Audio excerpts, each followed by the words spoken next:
সুজনবাবু যার সামনে দাঁড়িয়ে আছে সেটা প্রকাণ্ড একটা গাছের গুঁড়ি, সম্ভবত কোনো প্রাকৃতিক দুর্যোগে সেই গাছটা পড়ে গেছে। আর দেখুন গুঁড়িটা কত মোটা। Yes, it's very beautiful, it's very untouched.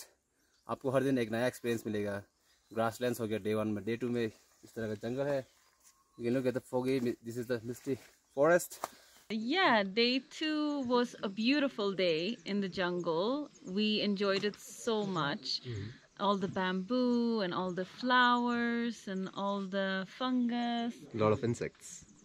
Lot of insects, a lot of dim flies.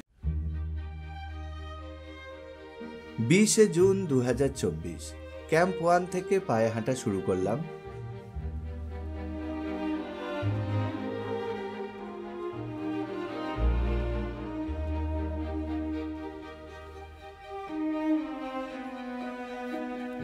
অসাধারণ একটা সকাল। আমরা ঠিক এই যে নিচে দিয়ে এদিক থেকে এসেছি, আবার যেতে হবে আমাদের যে হাটটা আছে তার পেছন দিকে রাস্তা।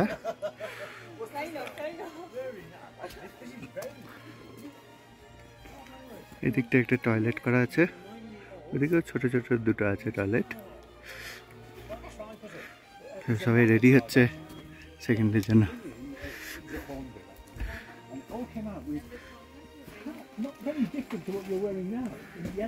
আমাদের রুমটা দেখায়।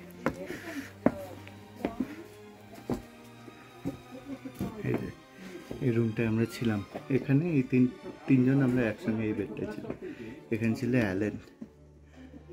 এই যে এখান থেকে আমরা আজকে শুরু করছি। আজকে আমাদের প্রায় 2000 মিটার হাইট গেইন করতে হবে। সেখানে আমাদের ক্যাম্প 2 আছে। আজকে ট্রেকটা পুরো এই পাইন গাছের ফরেস্টের মধ্যে দিয়ে হবে। এদিক থেকে আমরা এলাম। এখন রাস্তাটা কতটা কর্দমাক্ত, স্লিপারি, এর জন্য গামবুট সঙ্গে একটা ছাতা থাকলে সবচেয়ে ভালো হয়। আজকে আমি একটু স্পিডে হাঁটার চেষ্টা করছি। কালকে হাঁটার সময় খুব অসুবিধায় পড়ে গেছিলাম। তো ক্যাম্প 1-এ যখন পৌঁছলাম তখন খুব টায়ার্ড ছিলাম। আজকে প্রিকশন নিয়ে বেরিয়েছি, আশা করি কোনো রকম গলতি হবে না। আজ যে রাস্তা ধরে চললাম তা সর্বৈব আলাদা গতকালের অভিজ্ঞতা থেকে। সকাল থেকেই বৃষ্টি পড়ছে, ভিজতে ভিজতেই ট্রেক শুরু করলাম। কাদা মাটি, দুপাশে উঁচু ঘন সবুজ গাছের জঙ্গল, তার মধ্যে দিয়েই সাবধানে পা ফেলে এগিয়ে চললাম। ভাবছি লোকজন এই নরকে কেন মরতে আসে। এটা হলো আর্মির ক্যাম্প। বেশ কিছুটা কাদামাটি ট্রেল ধরে ওপরে উঠে দেখি ইন্ডিয়ান আর্মির একটা চেকপোস্ট। এখানে ইন্ডিয়ান আর্মি আমাদের জল খাওয়াচ্ছে আর কিছু ডিটেলস। পোর্টাররাও এসছে আর সুজনবাবু তো এখানে আছে। সুজনবাবু সবসময় ক্রিম মাখতে পছন্দ করে, যেখানে যাক, মানে গ্ল্যামারটা যাতে নষ্ট না হয়। না এটা না, আপনি দেখুন এই যে এই যে ডামডিম, এই যে মানে এরকম সারা শরীরে কতগুলো যে কেটেছে। এটা আমি ক্রিম না, আমি ওডোমস মাখছি। আর এখানেও আছে এরকম কত কত মাছি, আমি জানি না আমার ক্যামেরায় ধরা পড়ছে কিনা, কিন্তু এই মাছিগুলো না এই অঞ্চলে খুব দেখা যায়। এগুলোকে বলে ডামডুম বা ডামডিম। হ্যাঁ, ওপরে যাব সেখানে আবার আরও ছোট ছোট হবে, কখন কেটে যে চলে যাবে আর যখন কাটবে না। মানে আমারও কালকে হয়েছিল, মানে যেখানে কাটছে সেখান থেকে রক্ত বের করে দিচ্ছে আর একটা দাগ থেকে যাচ্ছে। দেখুন এখানে একটা দাগ রয়ে গেছে। আমাদের বলা হয়েছিল এখানে গরমাগরম পকোড়া আর চা দেওয়া হবে, কিন্তু ভাগ্যের কি পরিহাস, এত তাড়াতাড়ি ওপরে উঠে এসেছি যে পকোড়া এখনো এসে পৌঁছয়নি। তো আমরা এখানে আছি, অ্যালেন আছে, রিনা আছে, আমরা একসঙ্গে সবাই ট্রেক করছি। ক্যাম্প 2 এখনও প্রায় অর্ধেক বাকি আছে। দেখা যাক, এখান থেকে কিছুটা বিশ্রাম নিয়ে আবার চলা শুরু করব। এখান থেকে প্রত্যেকের নাম আর আইডেন্টিটি প্রুফ নথিভুক্ত করে রাখা হলো। বেশ বুঝতে পারছি জনমানব শূন্য এক দিগ্ভ্রান্ত উপত্যকায় পৌঁছতে চলেছি, যা ইন্দো চায়না বর্ডারের একদম কাছেই। এক মানুষ সমান গাছগুলো, তার চেয়েও উঁচু। এই রাস্তা দিয়ে দেখুন কীরকম কাদা, কাদা দেখছেন? এরকম রাস্তা দিয়ে যেতে হচ্ছে। আমি তো তাও মাথায় ছাতা নিয়েছি, সুরেনবাবু কিছুই নেয়নি। আর আমাদের সারা শরীর ঘামে একদম ভিজে গেছে, আর চারপাশে বৃষ্টি হচ্ছে, গাছপালা, কাদা জল সমস্ত কিছু নিয়ে আমাদের পুরো শরীরটা একদম ভিজে থুপথুপে। তার মধ্যে আর্মি ক্যাম্প থেকে আমাদের গরম জল দেওয়া হয়েছে, যেটা খেয়ে মনে হলো হচ্ছে আমরা প্রাণ ফিরে পেলাম। হ্যাঁ, চলতে চলতে দেখছি বিভিন্ন ধরনের ফার্ম, আর আমরা আগে যত কিছু রডোডেনড্রন পেয়েছি, এখানে এসে দেখছি তার কত বড় বড় প্রজাতি। দেখুন এইরকম হাইটে, এরকম জায়গায় যে রডোডেনড্রন পাবো। আর দেখুন রডোডেনড্রনের ফুল আপনাদের সম্ভবত দেখাতে পারিনি, এটা হলো রডোডেনড্রনের ফুল। তো এরকম সময়, হ্যাঁ কুড়ি, মানে এটাই কিছুদিন পরে ফুটবে। কত প্রকাণ্ড একটা রডোডেনড্রন গাছ। আমি যত ট্রেক করেছি তার মধ্যে এত বড় রডোডেনড্রন আমার চোখে কখনো ধরা দেয়নি। চারপাশটা দেখুন পুরো রডোডেনড্রনের একদম সমাহার যাকে বলে। কিছু কিছু মোটা গুড়ির পাইন গাছও দেখতে পাচ্ছি, প্রকাণ্ড উঁচু, আর সেরকম বড় তাদের যে ট্রাঙ্কটা আছে সেটা। তো আমি অভিভূত যে এরকম সহস্র শতাব্দী প্রাচীন একটা জঙ্গলের মধ্যে এসে পড়েছি। তো এখান থেকে এটাই নিয়ে যাওয়ার যে প্রকৃতিকে আমাদের রক্ষা করতে হবে, প্রকৃতিও যে কথা বলে এখানে তাদের মতো বাঁচতে দিতে হবে। So I'm Parisa. I'm originally from Sweden, but I live in Bangalore since 10 years. And this is Meet. I'm originally from Rajasthan, born in Chennai, now living in Bangalore. it was really an It was enjoyable good. day. I would yeah. say it was the easiest day of the trek. Yeah. Not much effort. Yeah. We just kept walking straight in the forest. And it was so It beautiful. was beautiful.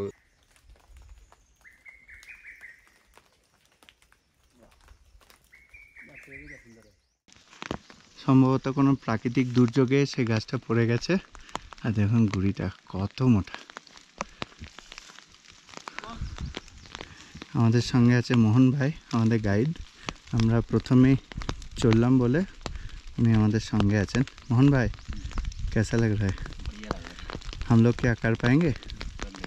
अच्छा, thank you. और कितना दूर है? और 2 घंटा से लगेगा। 2 घंटा लगेगा? अच्छा, कोई बात नहीं।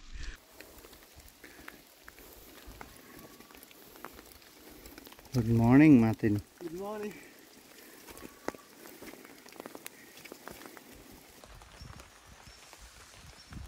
এরপর আবার পথ চলা।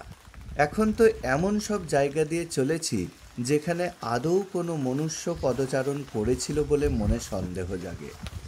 বলতে দ্বিধা নেই, এত উঁচু উঁচু সব উদ্ভিদ, তাদের প্রসারিত শাখা প্রশাখা, মানুষের মুখের সমান পত্রফলক মনে প্রশ্ন জাগায়, আমরা কি টাইম ট্রাভেল করে জুরাসিক যুগে এসে পড়েছি?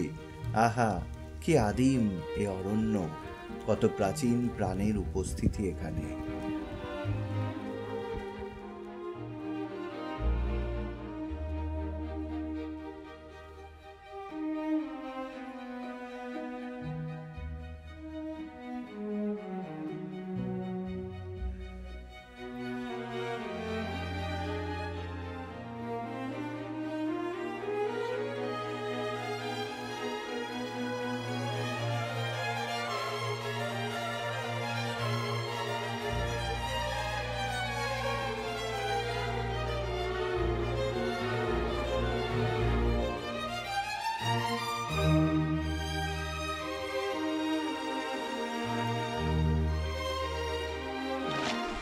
রডোডেনড্রন গাছ।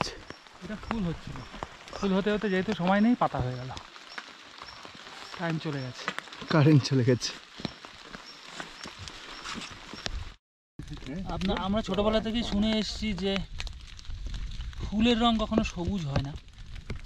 তো এই প্রথমবার এটা দেখে আমরা ভেবেছিলাম যে ফুলটা ঝরে গেছে, কিন্তু এটা ফুলটা ঝরেনি, এটা একটা সবুজ রঙের ফুল। আপনি দেখুন, এটা আমাদের যতদূর মনে হচ্ছে সবুজ ফুল। আমরা নিচে গিয়ে অবশ্যই এটা নিয়ে দেখার চেষ্টা করব, বাট আপনারা সবুজ ফুল কখনো দেখবেন না। এটা পাহাড়ে আসলে অনেক কিছুই দেখা যায়। এটা নতুন জিনিস আমরা দেখলাম আজকে।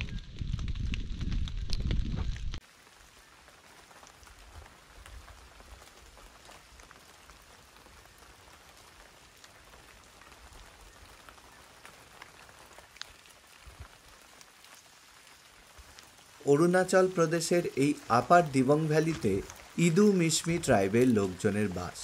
এই ট্রেক এজেন্সির প্রায় প্রত্যেকেই সেই জনজাতিরই প্রতিনিধি। ওদেরকে জিজ্ঞেস করলে ওরা অবশ্য বলে এই সম্প্রদায়ের পেশা হলো কৃষিকাজ।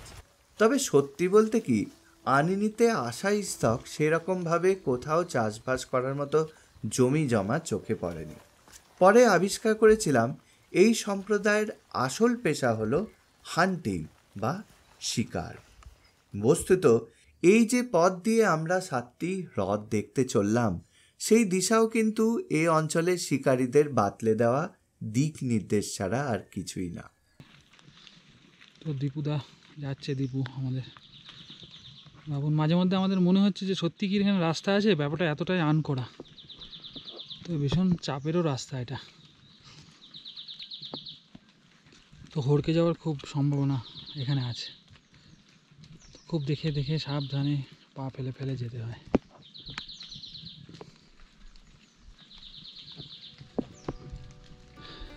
আমরা যে এজেন্সির সাথে ট্রেক করতে এসেছি তার নাম ইমুডু ট্রেকার্স। এরাই প্রথম এবং একমাত্র বিশ্বস্ত সংস্থা যারা 7 লেকস ট্রেক করায়।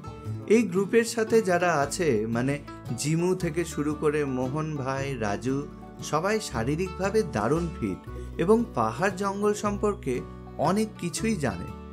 এছাড়া এদের আরও একটি দিক আমাকে মুগ্ধ করেছে, যা হলো এদের প্রখর দৃষ্টিশক্তি, যার নমুনা আমরা বিভিন্ন সময়ে বিভিন্ন জায়গায় পেয়েছি। সেসব ঘটনা যথাস্থানে উল্লেখ করব।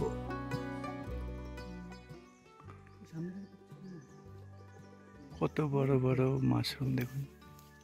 জঙ্গলে যেতে যেতে হঠাৎ দেখি প্রকাণ্ড সব মাশরুম উঁচু উঁচু গাছের গায়ে গজিয়ে উঠেছে।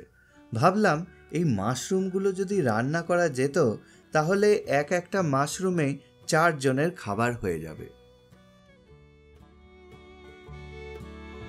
যাই হোক, এদের সাথে মিশে যা জানতে পেরেছি তা হলো ইদু মিশমি সম্প্রদায় শিকার করে জীবন নির্বাহ করলেও ইচ্ছা করে পশু পাখি হত্যা করাকে এরা পাপ বলেই মনে করে, এবং তাই কেউ শিকার করতে যাবার আগে প্রকৃতি বা প্রাচীন আত্মাদের কাছে অনুমতি চেয়ে নেয়, তাদের পুজো করে, আর ততটাই শিকার করে যতটা তাদের জীবন ধারণের জন্য প্রয়োজন, তার বেশি কিছু নয়।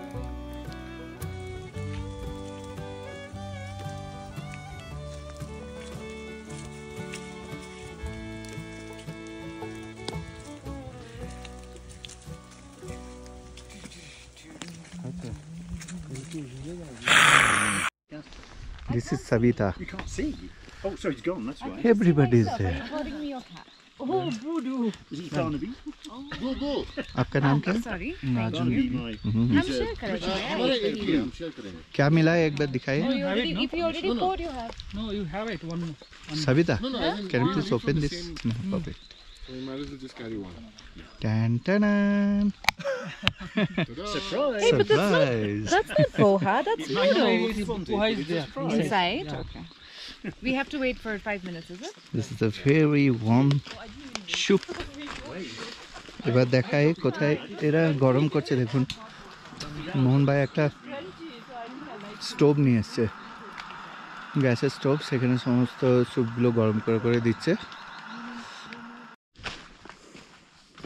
রডোডেনড্রনের জঙ্গল। এইমাত্র আমরা লাঞ্চ করলাম, এরপরে আবার চলতে শুরু করেছি। এখনও 2 ঘন্টা চলতে হবে। শুনেছিলাম এই অরণ্যে রেড পান্ডা আর পাহাড়ি হরিণের দেখা মেলে। আমি তো অনেক জায়গায় থমকে গিয়ে ওদের স্পট করবার চেষ্টা করেছি, ঘাড় উঁচু করে এদিক ওদিক তাকিয়ে, তবুও বিফল হয়েছি। পান্ডারা নাকি খুব লাজুক হয়, তাই মানুষের পায়ে শব্দ পেলেই গাছগুলোর মগ ডালে চড়ে লুকিয়ে পড়ে। ভাবুন তো, আমরাই তো এত লাজুক, আবার আমাদের দেখে এত লজ্জা পেলে চলে? যাই হোক, পান্ডাদের দেখতে হলে নাকি রাত্রিবেলা ক্যাম্প থেকে হেঁটে এসে এ সমস্ত জায়গায় ঢু মারতে হয়।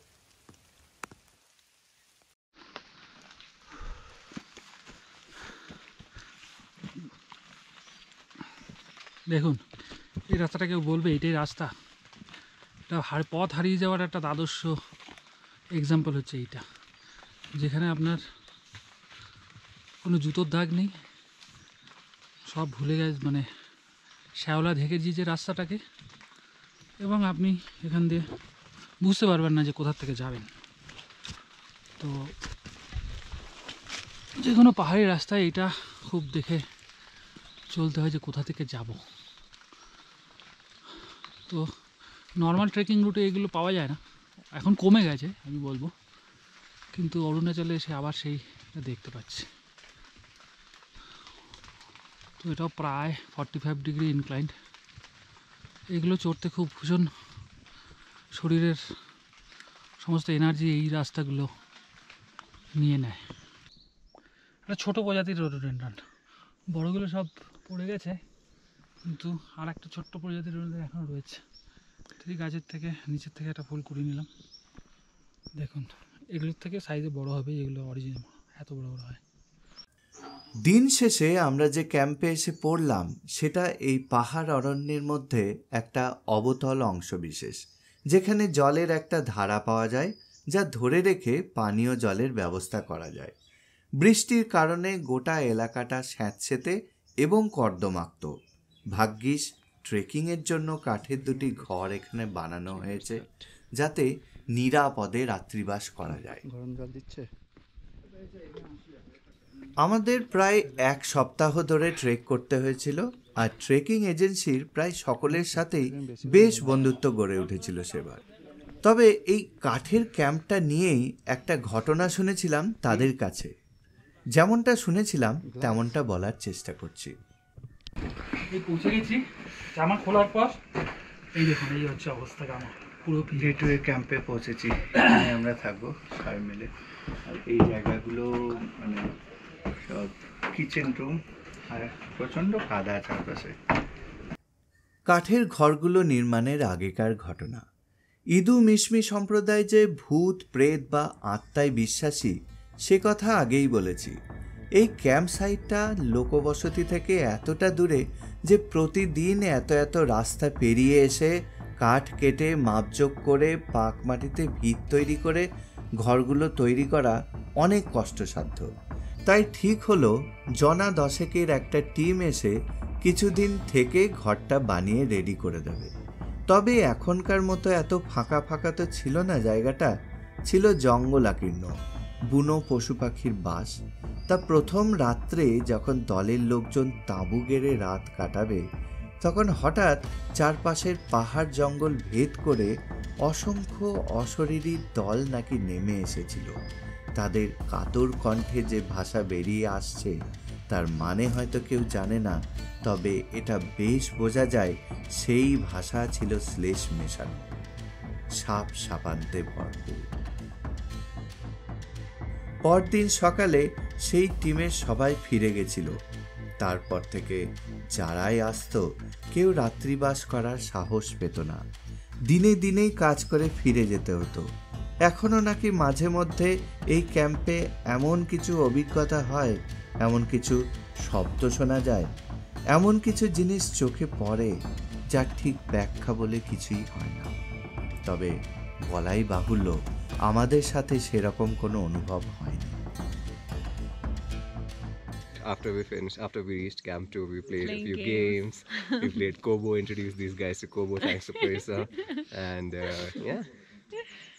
তো খুব মজাদার একটা সবাই মিলে একসঙ্গে খেলছি। বাইরে খুব ঠান্ডা আর স্যাঁতস্যাঁতে বৃষ্টি পড়ছে একটু একটু, বেশ ভালোই।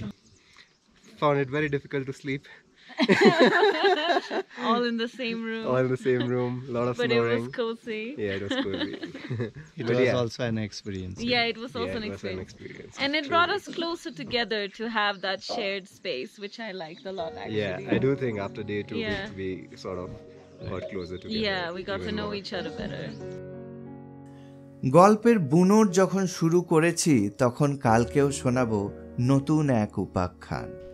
এই দিনটা তো হবে সবচেয়ে চ্যালেঞ্জিং আর অ্যাডভেঞ্চারাস। নতুন গল্প নিয়ে শীঘ্রই আসছি, সঙ্গে থাকুন। डे 1 को लगता है कि day 1 is the toughest, but no, फिर से वो लोग डे 2 करते हैं तो उन लोगों को लगता है कि day 2 is the toughest. No, actually day 3 is the toughest. Day 3 इसलिए टफ होता है क्योंकि उन लोगों का फर्स्ट टाइम एनकाउंटर होता है इस तरह का टेरेन से ना, पूरा रॉकी टेरेंस होता है जिसमें आपको बहुत सारे जगह में आपको बैलेंस करना होता है और थोड़ा रिस्क भी रहता है। रिस्क तो है ये ट्रैक ना, इज क्वाइट रिस्की।